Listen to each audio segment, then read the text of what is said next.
guys, I'm Katie from Naples Shutter, and I am the one that's likely going to answer the phone if you call for a service call. One of the most common questions I seem to get is, Katie, when I close my shutters, my louvers seem to not close tightly and seem to flop down. I've got a really easy tip that even you can do at home. Get your panel, open your panel, and on each end of your shutter panel, on the inside and the outside of your shutter panels, there's a hole.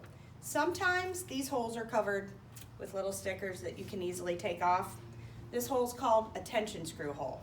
All you need to do, very simple fix, go get simple Phillips head screwdriver. With this Phillips head screwdriver, stick it in that tension screw hole. That's gonna tighten your louvers. Clockwise to tighten. Slowly turn it and you'll feel your louvers tighten.